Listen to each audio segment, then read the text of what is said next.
नमस्कार साथियों, स्वागत है आप सभी का स्टडी शाला 2.0 के हिंदी व्याकरण की क्लास में। और दोस्तों, हिंदी व्याकरण में हम लोग पढ़ रहे थे शब्द विचार, और शब्द विचार में पढ़ रहे थे विकारी शब्द। ठीक है, और विकारी शब्दों के अंतर्गत हम लोग अब पढ़ने वाले हैं क्रिया। ठीक है, चलिए एक बार थोड़ी सी नजर डाल लेते हैं कि विकारी शब्द कितने प्रकार के होते हैं और विकारी होते क्या हैं। तो आप जानते हैं कि जिनमें लिंग वचन क्या क्या, देखिए ध्यान से समझिएगा, लिंग वचन काल और कारक। ठीक है, काल और कारक जिनमें इनके आधार पर परिवर्तन किया जा सकता है वो क्या होते हैं, विकारी होते हैं। तो कितने प्रकार के होते हैं, चार। संज्ञा, ठीक, सर्वनाम, क्रिया, देखिए संज्ञा, सर्वनाम, विशेषण और क्रिया। ठीक है, ध्यान से समझिएगा, ये चार प्रकार हैं विकारी शब्दों के। ठीक है, और इनमें परिवर्तन किसके आधार पर होता है, लिंग वचन काल और कारक के आधार पर। यदि ऐसा ना हो, परिवर्तन ना हो, तो वो क्या हो जाएंगे, अविकारी शब्द हो जाएंगे। ठीक है, और अविकारी में आप जानते हैं कि अव्यय शब्द आते हैं। क्या आते हैं, अव्यय आते हैं, और अव्यय भी चार प्रकार के आते हैं। इनको आगे हम लोग पढ़ने वाले हैं। ठीक है, अब देखिए, संज्ञा हम लोगों ने पढ़ लिया, सर्वनाम भी पढ़ लिया और विशेषण भी पूरा पढ़ लिया है। आज जो हमारी चर्चा का विषय है वो है क्रिया। ठीक है, तो क्रिया शुरू करने से पहले जितने भी साथी हमारे जुड़ चुके हैं वो एक बार चैनल पर जाकर एक बार जो है पहले लाइक कर दें और शेयर कर दें, फिर हम लोग इस क्लास को आगे बढ़ाते हैं। ठीक है दोस्तों, जल्दी से एक बार आप लाइक कर दीजिए और अपने दोस्तों को शेयर करना बिल्कुल मत भूलिए। देखिए, चीजें आपको बिल्कुल निःशुल्क मिल रही हैं। अगर आप इसके बदले में कुछ देना चाहते हैं तो वो केवल यही है कि आप लाइक और शेयर जरूर करिए, और जब आप पढ़ चुके हो, क्लास आपने पूरी कर ली, तो कमेंट बॉक्स में जाकर जरूर बताएं कि क्लास आपको कैसी लगी। ठीक है दोस्तों, चलिए, संज्ञा हम लोगों ने पढ़ा, सर्वनाम पढ़ा, विशेषण पढ़ा। अभी बारी है क्रिया पढ़ने की, तो एक एक करके हम लोग क्रिया भी पढ़ेंगे। ठीक है, तो आइए क्रिया को हम लोग समझते हैं। क्रिया आप जानते हैं, इसकी परिभाषा आपको किताबों में मिलती है कि जिससे कार्य का करना या होना पाया जाता है। लेकिन इससे पहले हम लोग कुछ मूल चीजें, जो बेसिक चीजें हैं, वो थोड़ा सा समझ लेते हैं। देखिए, बेसिक चीजों में क्या समझना है, जैसे क्रिया जो है, पहले तो समझिए कि हिंदी कहां से आई है। तो आप जानते हैं कि संस्कृत जो है आदि जननी है किसकी, हिंदी की। ठीक है, वैसे तो हिंदी अपभ्रंश से आई है, ठीक है, सौर सेनी अपभ्रंश से, लेकिन आदि जननी की बात करें तो आदि जननी कौन है, संस्कृत है। ठीक है, और संस्कृत में जो क्रिया होती है उसे क्या कहते हैं दोस्तों, उसे कहते हैं धातु। क्या कहते हैं, धातु। आपसे पूछा जाए कि क्रिया का मूल रूप क्या है, तो मूल क्या है, धातु है। क्योंकि संस्कृत आप जानते हैं, संस्कृत कौन सी भाषा है, मूल भाषा है। कौन सी भाषा है, मूल भाषा है। तो यहां पर जो क्रिया का मूल रूप होगा वो इसी मूल भाषा के अनुसार होगा। तो क्या होगा दोस्तों, धातु हो जाएगा। ठीक है, क्या हो जाएगा, धातु। आप इंग्लिश में क्या कहते हैं, वर्ब कहते हैं। क्रिया को क्या कहते हैं, वर्ब कहते हैं। उसी तरह हिंदी में क्रिया कहा जाता है, और संस्कृत मूल भाषा में इसे क्या कहा जाता है, इसे धातु कहा जाता है। ठीक है, ये आप समझ गए। अब देखिए, अब बात आई कि जब धातु था तो यहां से क्रिया कैसे बनी। तो सीधा सा मतलब समझिए कि जब धातु में ना जोड़ दिया जाए, और ना क्या है दोस्तों, ये होगा प्रत्यय। ठीक है, और उपसर्ग प्रत्यय अभी पढ़ाया नहीं गया है, तो उपसर्ग प्रत्यय जल्दी ही आपका शुरू कर दिया जाएगा। अभी देखिए, हम लोग क्रिया पढ़ेंगे, उसके बाद अव्यय पढ़ लेंगे, फिर हम लोग उसी की तरफ आगे बढ़ चलेंगे। ठीक है, तो देखिए, अब धातु में ना जोड़ दिया जाए, तो बात आई कि सर धातु में ना जोड़ दिया जाए कैसे, ये तो धातु ना बन जाएगा। ठीक है, चलिए, धातु ना बन जाएगा। अब देखिए, धातु में आप ना कैसे जोड़ेंगे ये समझिए। आपकी धातु है चल, और इसमें आपने क्या किया, चल में ना आपने जोड़ दिया, तो ये क्या बन जाएगा दोस्तों, ये बन जाएगा चलना। ठीक है, और धातु चल, धातु से आपने क्रिया बना दिया चलना, क्या जोड़ करके, ना प्रत्यय जोड़ करके। ठीक है, इसी तरह आपका धातु है पठ, और इसे हिंदी में कहते हैं पढ़। ठीक है, और पठ को पढ़ किया, और पढ़ में हमने ना प्रत्यय लगा दिया, तो क्या हो गया दोस्तों, पढ़ना। ठीक है, पढ़ना क्या हो गया, आपकी क्रिया हो गई। ये आप समझ गए। बिल्कुल अच्छे से आप समझ गए होंगे। ठीक है, अब देखिए इसकी परिभाषा आप क्या बनाते हैं।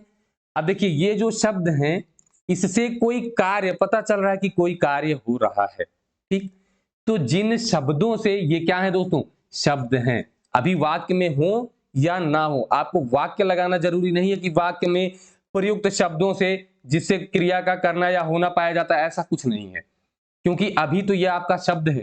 ठीक है, तो आप सीधे सीधे कहिए कि ऐसे शब्द, ठीक है, देखिए परिभाषा की तरफ बढ़ रहे हैं हम लोग, ऐसे शब्द जिनसे जिनसे क्या होता है, कार्य का करना या होना पाया जाता है। ये परिभाषा आपसे कभी नहीं पूछा जाता है, जिनसे कार्य का करना या होना, ठीक है, या होना पाया जाता है, तो ये वे शब्द क्या कहलाते हैं, क्रिया कहलाते हैं। ठीक है, अब देखिए आप यहां ये भी लिख सकते हैं कि ऐसे विकारी शब्द, क्योंकि क्रिया एक कैसा शब्द है, विकारी शब्द है, तो ऐसे विकारी शब्द जिनसे कार्य का करना या होना पाया जाता है क्या कहलाते हैं, क्रिया कहलाती है। ठीक है दोस्तों, ये रही आपकी परिभाषा जो आपको किताबों में दी होती है, और ऐसे भी इसकी परिभाषा यही होती है, और ये आपकी परीक्षा में पूछा कभी नहीं जाएगा। ठीक है, क्यों, क्योंकि ये सारे प्रश्न यहां से नहीं बनते हैं, आपको क्रिया पहचानने के लिए बनेगा। ठीक है, क्रिया के भेद से आपके प्रश्न बनेंगे। तो चलिए अब हम क्रिया के भेद की ओर बढ़ते हैं। अभी आप समझ गए क्रिया क्या होती है, क्रिया का मूल रूप क्या होता है, धातु है। ठीक है, धातु किस भाषा में, संस्कृत में धातु कहेंगे और हिंदी में क्रिया कह देंगे, और संस्कृत हमारी मूल भाषा है, ये भी आप बड़े अच्छे से जानते हैं। ठीक है, और इसी में धातु में ना प्रत्यय आप लगा देंगे तो वो क्या बन जाएगी दोस्तों, क्रिया बन जाएगी। चलिए आगे चलते हैं। अब हम देखते हैं क्रिया के प्रकार। क्या देखते हैं, क्रिया के प्रकार। ठीक, चलिए क्रिया के प्रकार। अब देखिए दोस्तों इसका भी हम लोग आधार बना लेते हैं, क्रिया के प्रकार, या आप क्रिया के भेद लिख लीजिए, वैसे क्रिया के भेद ज्यादा सही।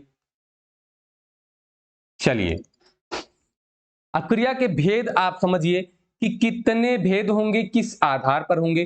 तो अभी हम लोग पढ़ने वाले हैं, देखिए जब आप वाक्य बनाते हैं, ठीक है, तो वाक्य में आपके क्या आता है, कर्ता है, कर्म है, क्रिया है, या कर्ता होगा उसमें कर्म होगा या नहीं होगा, और क्रिया होगी। कैसे, देखिए एक अभी हमने वाक्य के बारे में तो पढ़ा नहीं है, लेकिन उसके बारे में मैंने अभी पिछली क्लास में आपको बता दिया था।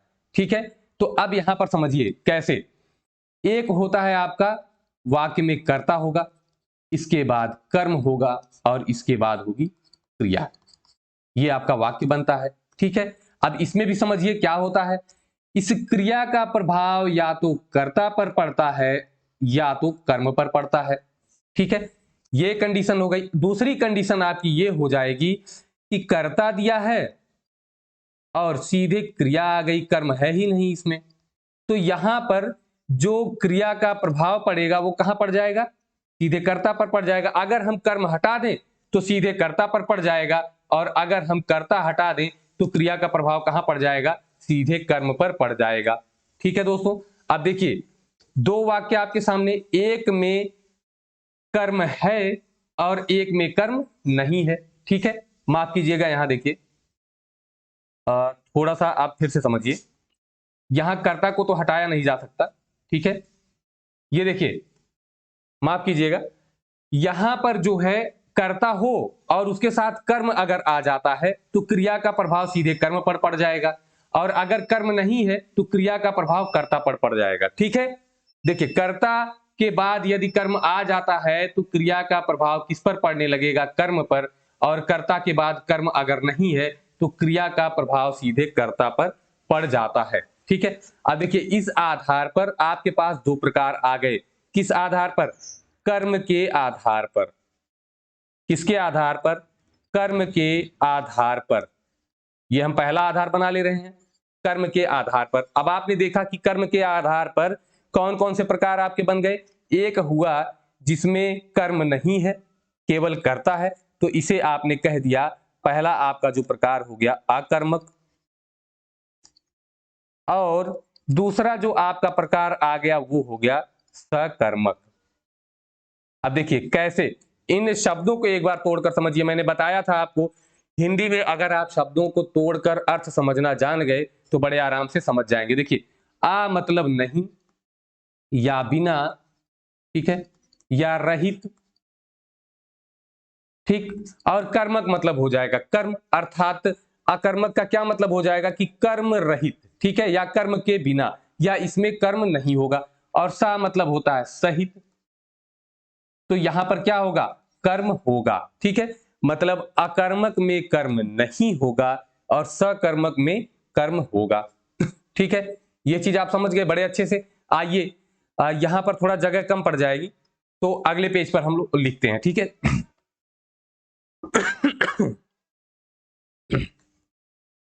चलिए, देखिए, पहला हमने बताया कि यहां पर है आपका, समझकर चलिएगा, अकर्मक जिसमें कर्म नहीं होगा, और यहां पर आपका हो गया सकर्मक, ठीक है।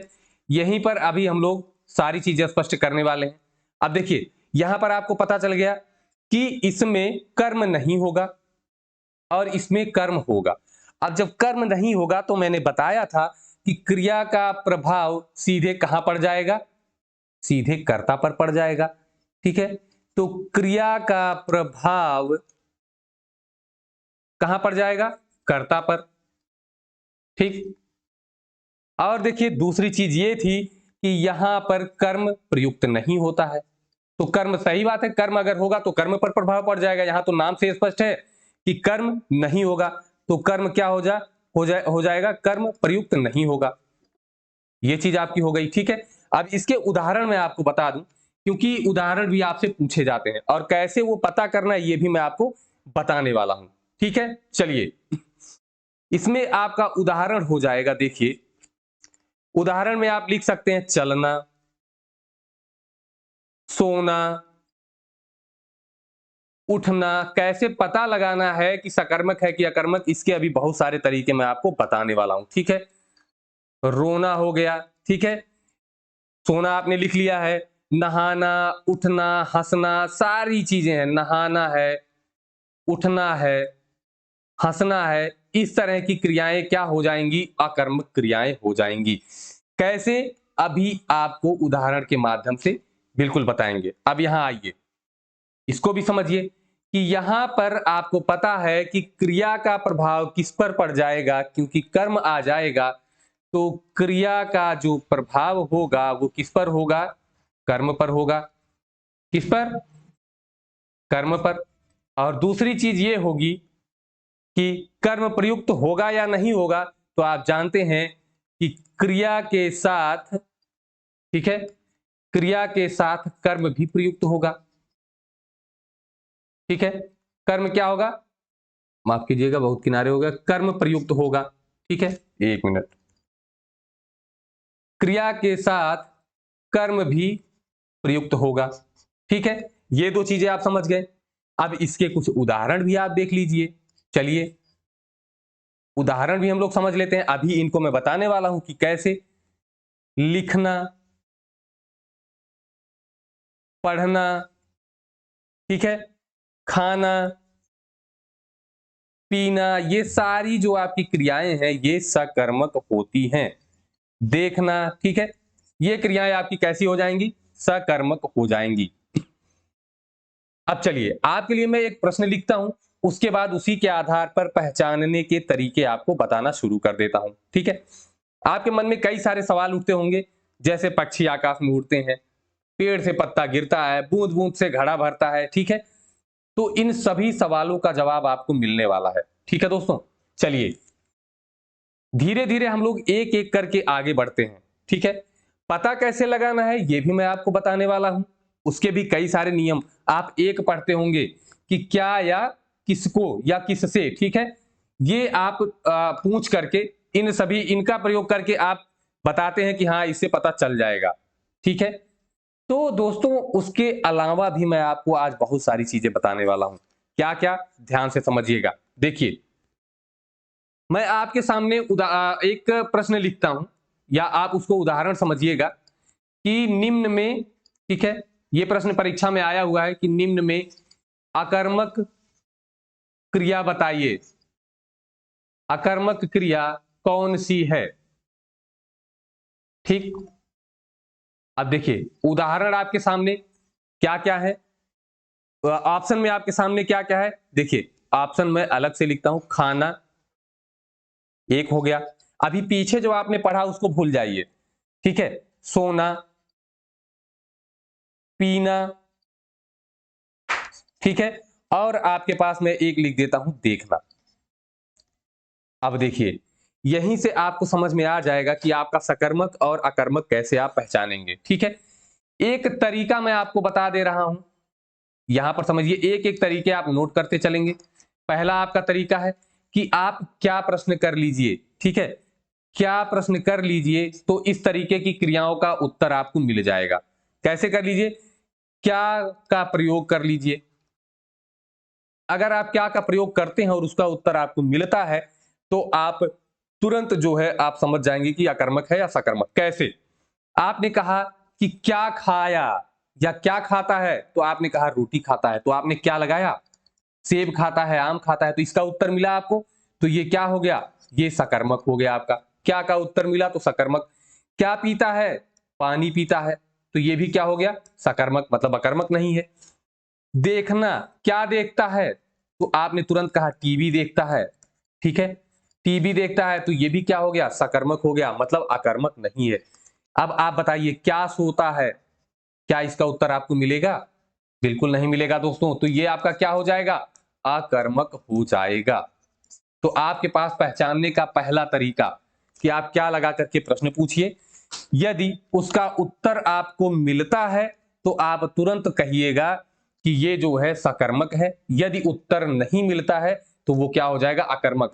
क्या का प्रयोग आपने किया? दो, आपके पास दो रास्ते आए, उत्तर मिला, ठीक है, और दूसरे में, इसको थोड़ा सा आप लिख लीजिए, उत्तर नहीं मिला, ठीक है। तो जहां उत्तर मिला वो आपका क्या हो जाएगा? सकर्मक, ठीक। और जहां उत्तर नहीं मिला वो क्या हो जाएगा? अकर्मक। चलिए ये हो गया आपका। अभी आपके पास ये कहां पर आपको जाकर के समस्या उत्पन्न कर देता है वो उसकी भी मैं बात कर देता हूं यहीं पर तुरंत, ठीक है दोस्तों। चलिए, आपका ढेर सारे लोगों का प्रश्न ये बन रहा होगा कि पक्षी आकाश में उड़ते हैं। चलिए ये भी देख लेते हैं, पक्षी आकाश में उड़ते हैं, इस तरीके के प्रश्न आ सकते हैं और आए भी हैं। पक्षी आकाश में उड़ते हैं, अभी आपने क्या करके देख लिया प्रश्न, ठीक है। अब आप कहिए, एक और तरीका मैं आपको बता रहा हूं, पद परिचय का, ठीक। पद परिचय का मतलब वाक्य में आप देख लीजिए कि इसमें कौन कौन से पद हैं, कर्ता है, क्रिया है, कर्म है, कौन कौन से हैं। अब यहां पर आप लोगों का भ्रम आज एकदम दूर हो जाने वाला है, ठीक है। अब देखिए ये आपकी क्रिया हो गई, ठीक है। अब जो क्रिया करता है वो क्या हो जाएगा? वही कर्ता हो जाएगा, ठीक है। अब बताइए, पक्षी उड़ते हैं तो उड़ने की क्रिया कौन कर रहा है? पक्षी कर रहा है, तो पक्षी आपका क्या हो गया? कर्ता हो गया। और उड़ना क्या हो गई? क्रिया हो गई। ये आप समझ गए, कर्ता और क्रिया आपको पता चल गया। अब दोस्तों देखिए कि ये आकाश, क्या ये कर्म है? तो आप तुरंत बताइए कि कर्म तो है नहीं। में चिन्ह किस विभक्ति का है? ये अधिकरण कारक है, कर्म कारक तो है ही नहीं। ये क्या है? अधिकरण कारक है। तो दोस्तों कर्म तो इसमें है ही नहीं। जब कर्म नहीं है तो ये कैसी हो जाएगी? अकर्मक क्रिया हो जाएगी। मेरे साथियों, ये प्रश्न आप परीक्षा में जाकर के गलत कराते हैं, ठीक है। अब देखिए यहां पर आपके पास कर्म है ही नहीं तो ये क्रिया सकर्मक कैसे हो सकती है? तो ये क्रिया कैसी हो गई? आपकी अकर्मक हो गई। कोई संशय? बिल्कुल कोई संशय नहीं होना चाहिए, ठीक है दोस्तों। अगला आपका उदाहरण मैं दे दे रहा हूं, पेड़ से, ठीक है, पत्ता गिरता है। चलिए, यहां ये सारे प्रश्न मैं आपको क्यों बता रहा हूं, देखिए आप अगर यहां पर क्या लगाएंगे कि आकाश में क्या उड़ते हैं, तो आप कहेंगे कि पक्षी उड़ते हैं, तो ये आपका यहां पर प्रश्न गलत हो जाएगा। कैसे? क्या उड़ते हैं और पक्षी करता है, उत्तर आप पक्षी तो लगा नहीं सकते, करता कौन से आपको पता चल जाएगा। कौन उड़ता है? करता उड़ता है, ये तो पक्षी उड़ता है, करता हो गया, ठीक है। अब आकाश में आपने विभक्ति देखी दोस्तों, तो ये क्या है, ये है आपकी अधिकरण विभक्ति। ठीक, तो आप समझ गए कि ये कौन सा हो जाएगा, अकर्मक हो जाएगा, क्योंकि इसमें कर्म है ही नहीं। चलिए, पेड़ से पत्ता गिरता है, वैसे ये होना चाहिए पत्ता पेड़ से गिरता है। ठीक है, अपादान कारक अलगाव की स्थिति हो रही है। चलिए, अब यहां पर भी जरा एक बार दोस्तों आप ये बताइए कि गिरता है क्या है, गिरता है आपकी क्रिया है। ठीक है, यहीं से आपको पता लगा लेना है। और गिरता कौन है, क्रिया कौन कर रहा है, तो आप तुरंत कहेंगे कि गिर तो पत्ता रहा है, तो ये क्या हो जाएगा, कर्ता हो जाएगा। पत्ता क्या हो गया आपका, कर्ता हो गया।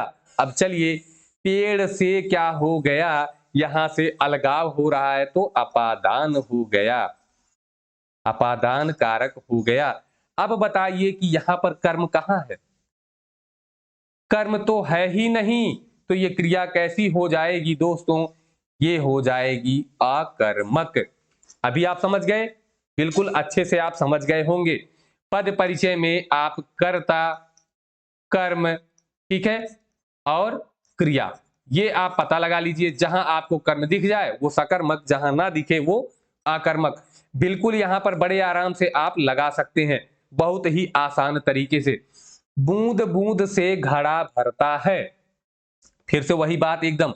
देखिए, मैं उसको भी एक बार आपको समझा दे रहा हूं, क्योंकि ये प्रश्न आपके गलत नहीं होने चाहिए। बूंद बूंद से, फिर आपका हो गया के द्वारा, यहां पर आपका हो गया संप्रदान। बूंद बूंद से या के द्वारा घड़ा भरता है, क्या होता है, घड़ा भरता है। चलिए, हो गया आपका घड़ा, क्या हो गया दोस्तों, कौन भरता है, घड़ा भरता है, कर्ता कौन हो गया आपका, घड़ा। और बूंद बूंद से या के द्वारा, ये तो हो गया आपका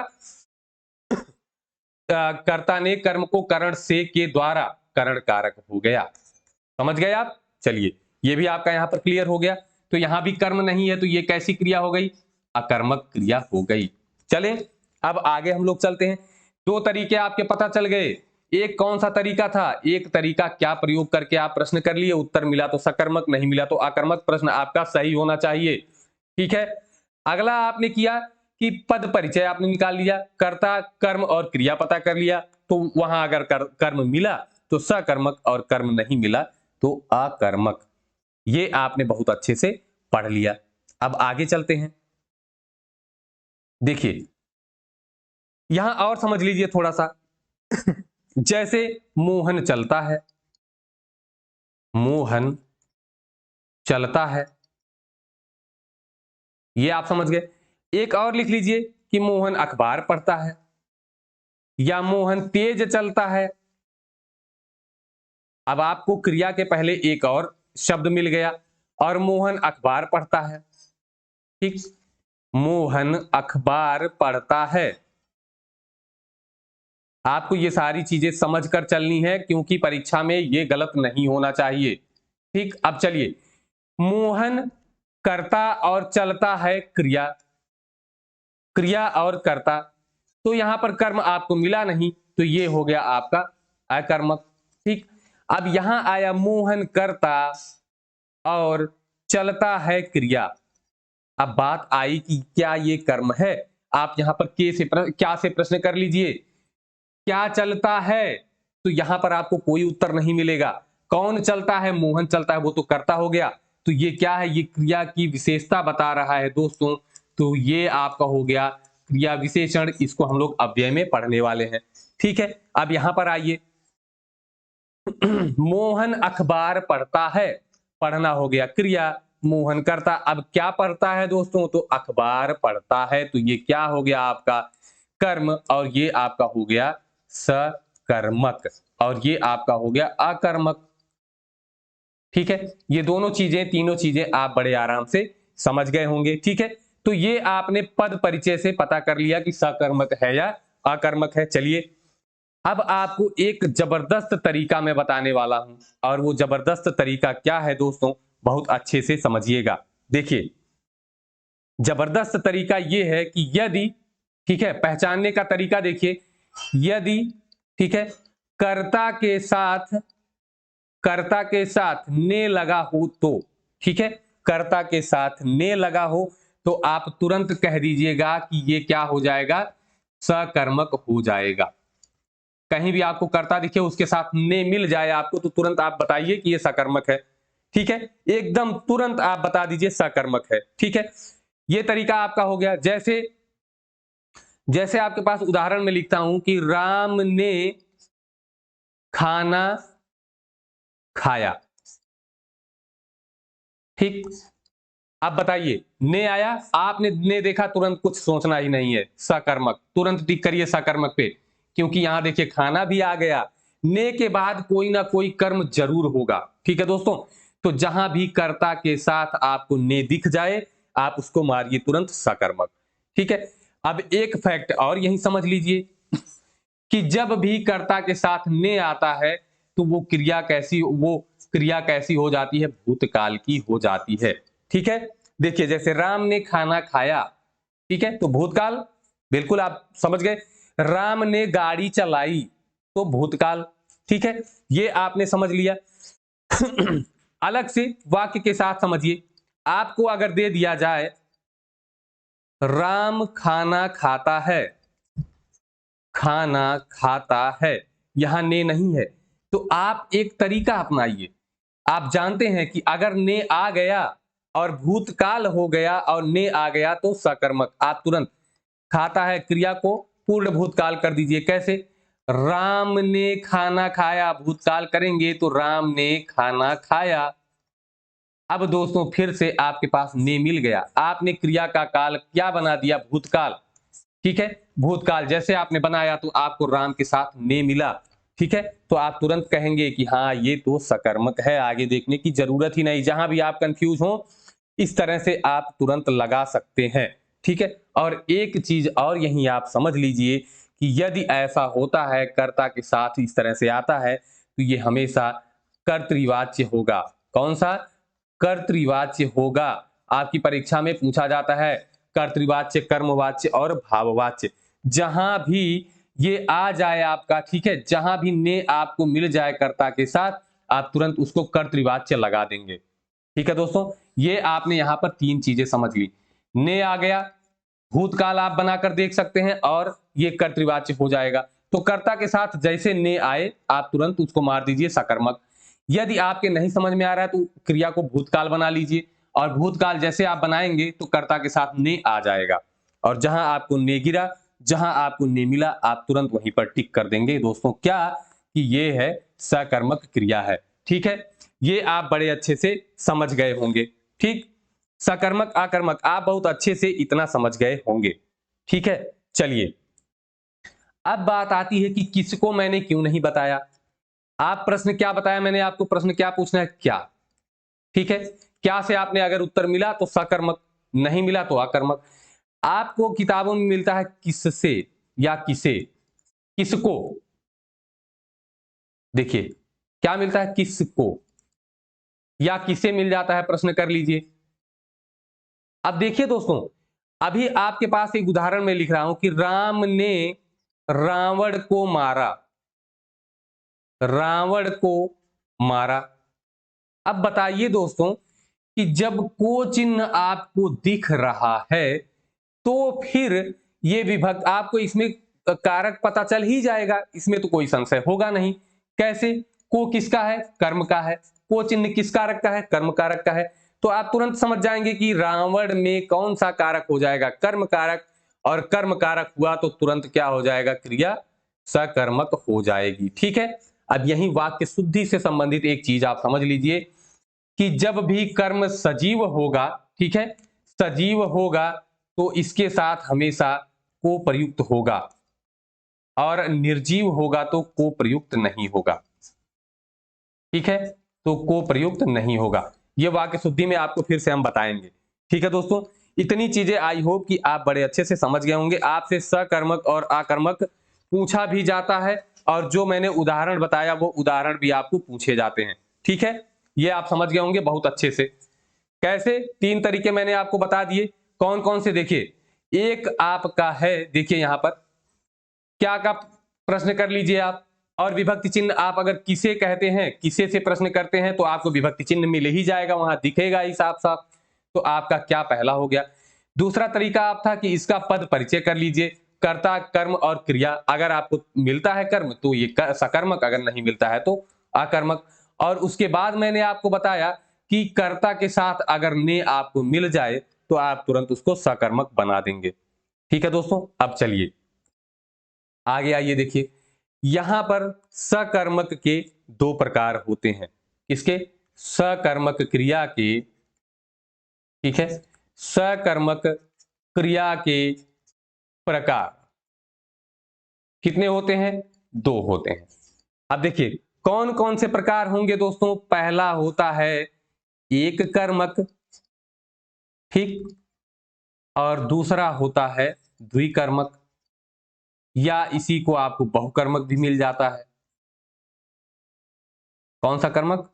बहुकर्मक। ठीक, तो द्विकर्मक या बहुकर्मक, और एक हो जाएगा एक कर्मक। ठीक है, तो सकर्मक में हो गया एक कर्मक, मतलब जिसमें केवल एक कर्म हो, और द्विकर्मक में दो कर्म हो या उससे ज्यादा भी हो सकता है। ठीक है, अब समझिए, आपके सामने मैं उदाहरण लिख रहा हूं। इस नाम से स्पष्ट है कि जिसमें एक कर्म हो तो वो एक कर्मक, और जिसमें दो कर्म हो वो द्विकर्मक। ठीक है, अब उदाहरण समझिए। जैसे उदाहरण है कि अध्यापक ने छात्रों को पढ़ाया। छात्रों को पढ़ाया, चलिए ये आप समझ गए। अध्यापक ने छात्रों को पढ़ाया। अब आपके पास तरीके देखिए। अध्यापक ने, आपको ने मिला, आपने तुरंत कहा सकर्मक। मैंने अभी बताया तो सकर्मक है बिल्कुल। अब यहां देखिए छात्रों को आपने प्रश्न किया किसे, तो छात्रों को। आपको विभक्ति चिन्ह भी मिला। ठीक है, विभक्ति चिन्ह भी मिल गया, और यहां पर आपको कर्म भी मिल गया छात्रों। ठीक है, तो यहां पर कितने कर्म हो गए? एक कर्म मिला आपको, दूसरा कोई कर्म नहीं है। दूसरा आप समझिए कि अध्यापक ने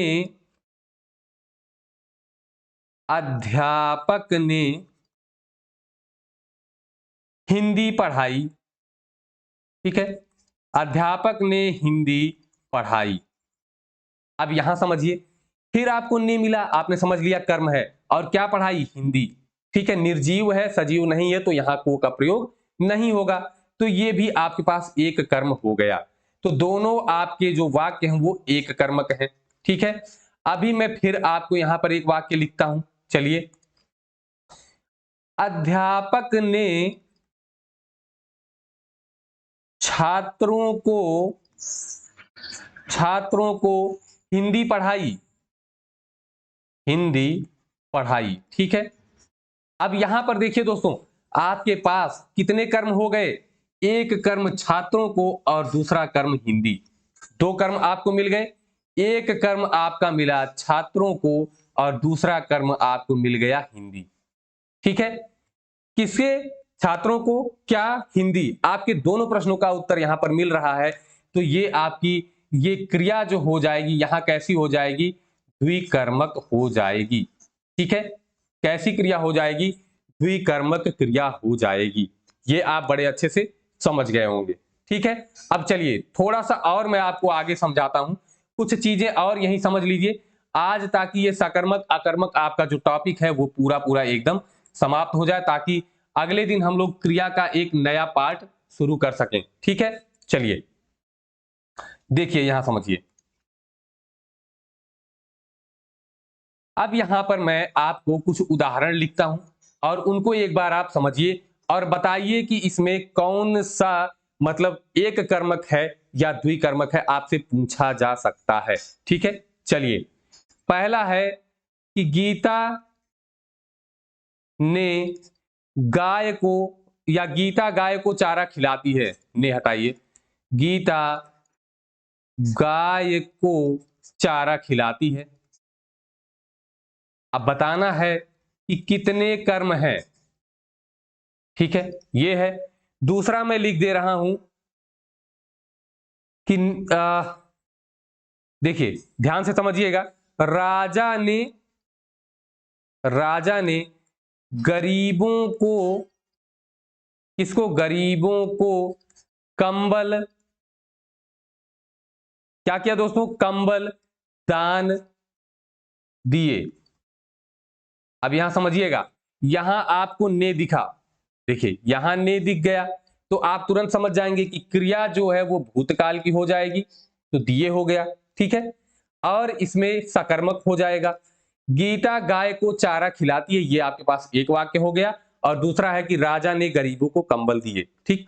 यहां पर देखिए आप तुरंत बता देंगे कि ये द्विकर्मक है, ठीक है। कैसा हो गया? द्विकर्मक। और आप लोगों का जवाब यहां भी आ जाएगा इस वाक्य के लिए भी कि ये भी द्विकर्मक है। चलिए इसके बारे में अभी बात करते हैं, पहले ऊपर वाला समझ लीजिए। गाय को, ठीक है, और चारा खिलाती है, तो चारा खिलाती है। गाय को आपको यहां कर्म कारक दिख गया, ठीक है, तो क्या हो गया? ये भी एक कर्म हो गया। और एक कर्म चारा खिलाती है, निर्जीव है, क्या खिलाती है? चारा। किसे? गाय को। तो ये भी कर्म आपका हो गया। तो आपके पास कितने कर्म हो गए? दो कर्म, एक ये और एक ये, तो दो कर्म आपके पास हो गए, तो ये द्विकर्मक। अब यहां समझिए, राजा ने गरीबों को, यहां भी आपको को मिला, क्या मिल गया दोस्तों? को आपको मिल गया, ठीक है। तो आप कहेंगे कि सर को मिला तो ये भी कर्म हो जाएगा, और कंबल तो कर्म है ही, क्या दिया? कंबल दिया, तो ये भी हो गया आपका कर्म। अब यही समझिए प्रश्न आपका यही गलत हो जाता है दोस्तों, इसमें कर्म कारक नहीं होगा। क्या नहीं होगा? कर्म कारक नहीं होगा। इसमें कारक कौन सा होगा? ये हो जाएगा आपका संप्रदान कारक। अब समझिए, जब ये संप्रदान कारक हो गया तो ये तो कर्म रहा ही नहीं। कर्म जब नहीं रहा दोस्तों, तो क्या ये द्विकर्मक होगा? नहीं, ये क्या हो जाएगा? एक कर्मक हो जाएगा। क्या हो जाएगा? एक कर्मक हो जाएगा। अब समझिए कि क्यों जो है ये संप्रदान कारक हो जाता है। चलिए यहां पर बात हुई दान की, किसकी बात हो गई?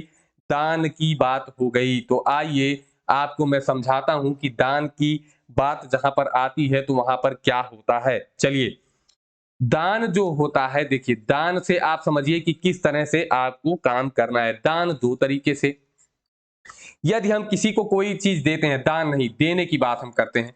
चलिए, जब आप कोई चीज किसी को देते हैं तो क्या करते हैं? एक तरीका होता है कि आप देकर उसको वापस ले लेंगे। क्या करेंगे?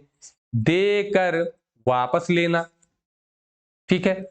और दूसरा तरीका है कि देकर वापस ना लेना, ठीक है। देकर वापस ना लेना, दो तरीके आपके पास हो गए। अब कौन सी चीज ऐसी होती है कि जो आप देते हैं और वापस नहीं लेते हैं, और कौन सी चीज हो गई जो देकर वापस ले लेते हैं? तो जो देकर वापस ले लेते हैं क्या होती है? जैसे आपने किसी को उधार दिया है, तो आपने उधार दिया और वापस ले लिया। आपने किसी को पुस्तक पढ़ने के लिए दी है, आपने अपनी पेन किसी को लिखने के लिए दिया, अपना फोन आपने किसी को बात करने के लिए दिया, फिर आपने वापस ले लिया, ठीक है। एक ये हो गया आपका। और दूसरा होता है कि देकर वापस ना लेना, जैसे आप दान देते हैं, किसी को पुरस्कार देते हैं, ठीक है, ये सारी चीजें हैं। किसी को उपहार देते हैं, तो जहां दान, पुरस्कार, उपहार, ये चीजें देने की बात आती है दोस्तों, समझिएगा, ये वाला देना जो पुरस्कार है, दान है या उपहार है, जहां पर देने के लिए इन सब का प्रयोग होता है, वहां पर आपका कौन सा कारक हो जाता है? संप्रदान कारक हो जाता है। तो यहां पर विभक्ति आपकी कौन सी हो जाएगी? कर्म कारक आपका बिल्कुल नहीं होगा, और विभक्ति आपकी हो जाएगी चतुर्थी विभक्ति। संस्कृत में भी आपको पढ़ने को मिल जाएगा दोस्तों, ठीक है। तो ध्यान रखिएगा इसका, जहां भी आपको इस तरीके से आए प्रश्न, तो वहां आप तुरंत समझिएगा कि दान या उपहार देने की बात हो रही है, तो यहां पर द्विकर्मक नहीं होगा। इस तरीके से प्रश्न आपकी परीक्षाओं में पूछा जा सकता है, ठीक है दोस्तों। तो देखिए, मैथ के लिए हिंदी के लिए आपको बताया जा चुका है कि आपकी हिंदी की क्लासें कितने दिन चलेंगी? सप्ताह में 3 दिन चलेंगी, ठीक है। सोमवार को चलेगी, मंगलवार छोड़ करके बुधवार को चलेगी, फिर बृहस्पतिवार छोड़ करके शुक्रवार को चलेगी, ठीक है। तो सप्ताह में 3 क्लासें आपकी चलेंगी। कल की क्लास, मतलब कल नहीं परसों जो क्लास चलेगी, उस क्लास में आपका हिंदी का जो ये क्रिया वाला भाग है ये समाप्त कर दिया जाएगा, ठीक है। उसके बाद हम लोग अगले चैप्टर पर चलेंगे, ठीक। तो दोस्तों बिल्कुल ये क्लास आपको कैसी लगी आप बिल्कुल बताइएगा। कुछ प्रश्न आपके पास होंगे किताबों से, तो उसको हल करिएगा। यदि आप करने में सक्षम हो जाते हैं तो बिल्कुल आपके समझ में आ गया, सकर्मक और अकर्मक आप बता ले जाएंगे। ठीक है दोस्तों, तो बिल्कुल चलिए मिलते हैं अगली क्लास में अगले दिन। तब तक के लिए आप लोगों का बहुत बहुत धन्यवाद। नमस्कार, जय हिंद।